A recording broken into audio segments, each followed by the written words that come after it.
अस्सलाम वालेकुम, मैं एडवोकेट मोहम्मद दाऊद। आज आपके साथ एक बड़ा अच्छा टॉपिक डिस्कस करना चाह रहा हूँ जी। ये है जी बैंकिंग कोड से रिलेटेड।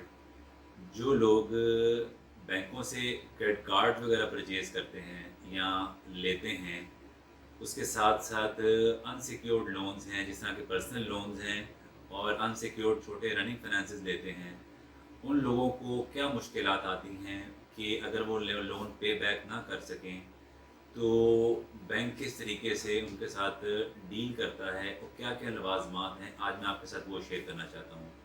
चूँकि बैंकिंग कोड का मैटर है, आपको पता है हमारे कॉन्स्टिट्यूशन में जो 1973 का था, उससे पहले ये जुरिस्डिक्शन सिविल कोर्ट्स के पास थी। उसके बाद जब से स्पेशल कोर्ट्स बनाई गई हैं, बैंकिंग कोड में जिनका ज़िक्र आता है, तमाम इख्तियारात हमारे कॉन्स्टिट्यूशन में ये स्पेशल कोर्ट्स को हैंड ओवर कर दिए गए हैं। जैसे कि आपको पता है, बैंकिंग कोर्ट्स का रवैया अपने क्लाइंट्स के साथ बड़ा अनकॉन्स्टिट्यूशनल होता है। उसमें वो जब रिकवरी वाला प्रोसेस स्टार्ट करते हैं उन डिफ़ॉल्टर्स से, जैसे कि कार की आपने लीजिंग की इंस्टॉलमेंट वाले मामलात हों, आपके पर्सनल लोन्स हों, क्रेडिट कार्ड्स की पेमेंट हों, जो डिफ़ॉल्ट कर जाता है, बैंक वाले कुछ प्राइवेट पार्टीज़ के साथ मिलके भी ये प्रोसेस कर रहे होते हैं। तो जिसमें पता है लेने वालों के तरीक़ाकार समटाइम उनके घरों में भी चले जाते हैं पैसे की वसूली करने के लिए। बड़ा गैर मुहज़्ज़बाना रवैया भी इख्तियार किया जाता है। रिकवरी चाहे 2 इंस्टॉलमेंटें हों, चाहे 3 इंस्टॉलमेंटें हों, बैंकों ने भी ये हर बार इस्तेमाल करना शुरू कर दिया है। उसके अगेंस्ट कानून ने हमें ये इजाज़त दी है कि किसी बंदे को आपके नॉलेज में ये चीज़ है, जब कोई बंदा लोन लेता है डेफ़िनेटली उसको या तो कोई अपनी पर्सनल ज़रूरत होती है या अपने कारोबारी मामलात को चलाने के लिए, ये ज़रूरियात पूरी करने के लिए बैंक का सहारा लिया जाता है।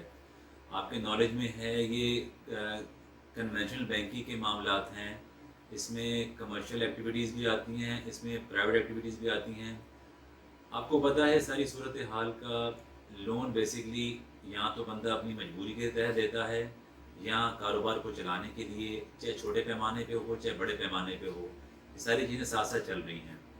इस मामले में कोर्ट ने भी अपने मामला लेके चलने हैं और वकला हजरात भी उन डिफ़ॉल्टर्स को कुछ थोड़ी सी फेवर भी देते हैं और बैंकों के साथ को नेगोशिएट करने वाले मामला भी कर लेते हैं।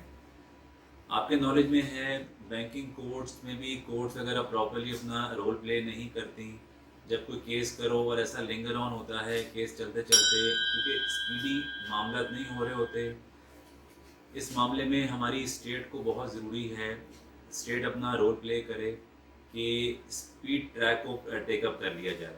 स्पीड ट्रैक में ये है जिस तरह के सिविल मैटर्स हैं या बेल मैटर्स आ जाते हैं, उनमें काम बहुत स्पीडी तरीके से जस्टिस की तरफ लिया जाता है। इसी तरह फाइनेंशियल मैटर्स को भी करने के लिए आपके नॉलेज में है बैंकिंग कोड के प्रैक्टिकल एक्सपीरियंस भी चल रहे हैं। उसमें केस को इतना लिंगर ऑन किया जाता है कि डिफ़ॉल्टर से आम तौर पे पैसा वसूल सूद की शक्ल में कर लिया जाता है और प्रिंसिपल अमाउंट बड़ी कम ली जाती है। एक चीज़ मैं आपके साथ और शेयर कर लूँ, चूँकि कर्ज़ा कर्ज़ा ही होता है, कर्ज़े की अदायगी आपने लाजमी करनी है, पर जो तरीका बैंक अडॉप्ट करता है या उन प्राइवेट पार्टीज़ को पैसे की वसूली करने के लिए बहुत से हरबे इस्तेमाल किए जा रहे हैं। अब सम टाइम 2 इंस्टॉलमेंटें हों चाहे सम टाइम 3 इंस्टॉलमेंटें हों, इस मामले में काफ़ी मुश्किलात लोगों को पड़ रही हैं जो डिफ़ॉल्टर है। आप सबके नॉलेज में ये चीज़ है, डिफ़ॉल्टर बेचारा तो पहले ही बड़ा हाथों पेमेंट कर नहीं पाता। डिफ़ॉल्ट करने का बेसिकली पर्पस है, आपको पता है मंथली जो पैसे पे कर रहे हैं, अगर तो वो रूटीन में देता रहे, उसका कारोबार ठीक चल रहा है या उसको तनख्वाह प्रॉपर्ली मिल रही है, तो उसके लिए मुश्किलात कोई नहीं है उसकी इंस्टॉलमेंट पे करना। एक टाइम आता है, आपको पता है जो लोन्स वगैरह नॉर्मली दिए जाते हैं, वो या तो 3 साल के प्लान पे जाते हैं या 5 साल प्लान पे होते हैं। इसमें पर्सनल लोन भी है और रनिंग फाइनेंस के मामला भी चलते हैं। और आपके नॉलेज में ये भी है, चूँकि अनसिक्योर्ड हैं, इसमें गाड़ी की लीजिंग वाला सिलसिला भी आ रहा है। मैं आपसे सिक्योर्ड लोन्स का इसमें सिलसिला इसलिए नहीं करता क्योंकि उसमें प्रॉपर्टी की इन्वॉल्वमेंट हो जाती है। ये वो अनसिक्योर्ड लोन्स हैं जो छोटे पैमाने पे छोटे लोगों को दिए जाते हैं कारोबारी पर्पज़ के लिए या प्राइवेट पर्पज़ के लिए। इसमें पर्सनल लोन भी आता है, इसमें रनिंग फाइनेंस भी आता है। اس میں کریڈٹ کارڈز بھی آتے ہیں اور کار لیزنگ کے معاملات بھی ہیں۔ اس سلسلے میں ہماری اسٹیٹ کی ذمہ داری بنتی ہے کہ ان ڈیفالٹرز کی تھوڑی ہیلپ کریں۔ ہیلپ کرنے کا بیسکلی پرپز یہ ہے، ہماری اسٹیٹ نے ادارے تو بنا دی ہیں، جیسے بینکنگ کورٹ ہے، اسپیشل کورٹ بنا دی گئی ہیں، وہ ان ڈیفالٹرز کی ہیلپ کرنے کے لیے مان لیا آپ نے لون لیا ہے، آپ کی ذمہ داری ہے آپ اس کو پے آف بھی کریں۔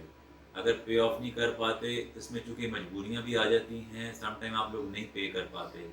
اس چیز کو لیتے ہوئے وکلاء حضرات کچھ اپنے کلائنٹس کو بھی فیور دیتے ہیں اس لحاظ سے کہ کبھی معاملہ سیٹل کروا دیں بینک کے ساتھ بھی، یا ان پرائیویٹ پارٹیز جو بینک نے ہائر کی ہوئی ہیں۔ آج کل بڑی کامن پریکٹس چل رہی ہے، بینک خود ڈائریکٹلی انوالو نہیں ہوتا ریکوری کرنے کے معاملات میں۔ ریکوری کرنے کے لیے کوئی تھرڈ پارٹی کے ساتھ ایگریمنٹ کر لیتا ہے جو عام پبلک کے لیے کام کر رہی ہے۔ اس میں اسٹیٹ کو اپنا رول پلے کرنا چاہیے۔ جب تک اسٹیٹ انٹروین نہیں کرے گی اور ڈیفالٹرز حضرات اور عام طور پہ اس بزنس کو چلانا بہت مشکل ہو جائے گا۔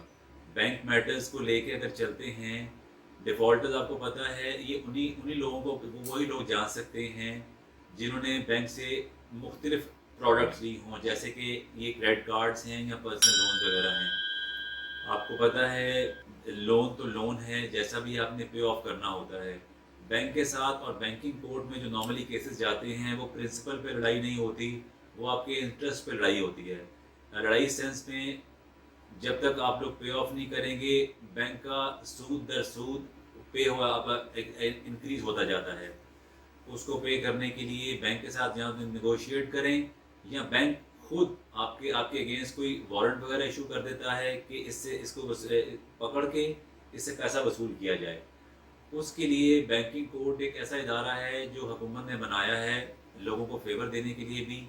مان لیا کہ آپ مجبوریاں ہوتی ہیں، جنہوں نے قرضہ وغیرہ لیتے ہیں بینک سے، چھوٹی شکل میں چھوٹے قرضہ وصول کیا جاتا ہے، بٹ اس کی ریمیڈی بھی اسی طرح ہی ہے۔ بینکوں سے آپ قرضہ لینے کے بعد نہیں پے آف کر پاتے تو بینکنگ کورٹ میں جا کے اس کی ریمیڈی لی جا سکتی ہے۔ اس سلسلے میں وکلاء حضرات کی خدمات بھی بہت ضروری ہیں۔ اگر آپ یہ لیں گے تو اس سے کافی فائدہ بھی ہو جاتا ہے پبلک کو۔ یہ ضرور ہے کہ پیمنٹ تو آپ نے کرنی ہے، پرنسپل اماؤنٹ پہ بینک والے بھی اعتراض کرتے ہیں۔ اصل میں جو بینکوں کے ساتھ اعتراضات والے معاملات ہیں وہ انٹرسٹ پہ چلتے ہیں۔ آپ کے بھی نالج میں ہے، بینکوں کا بزنس بھی انٹرسٹ پہ چل رہا ہو، کیونکہ کنونشنل بینکنگ کے معاملات ہیں اور کمرشل بینکنگ ہوتی ہے۔ آپ کو اپنے ذاتی انٹرسٹ کے لیے ان سارے قرضوں کی ضرورت پڑتی ہے، اسی لیے آپ بینک کا دروازہ کھڑکاتے ہیں۔ وہ ایک علیحدہ بات ہے، اگر آپ لوگ نہیں پے آف کر پاتے اس کی ریمیڈی ڈیفینیٹلی اویلیبل ہے۔ یہ ویڈیو میں نے آپ کے ساتھ اس لیے شیئر کی ہے اپنے بھائیوں کو، اگر کسی کو مشکلات آتی ہیں کوئی قرضے میں، یا کورٹ کے ایسے کیسز جو آلریڈی مشکلات میں ہوں، جو بینکوں کے ساتھ ڈیل کرنا چاہ رہے ہوں، یا کوئی ایسے ہے آپ کوئی بینک والوں نے آپ کو ریڈ لسٹ میں ڈال دیا ہے، بلیک لسٹ کر دیا ہے، اس لسٹ سے نکالنے کے لیے وکلاء حضرات کی خدمات لی جاتی ہیں۔ شکریہ۔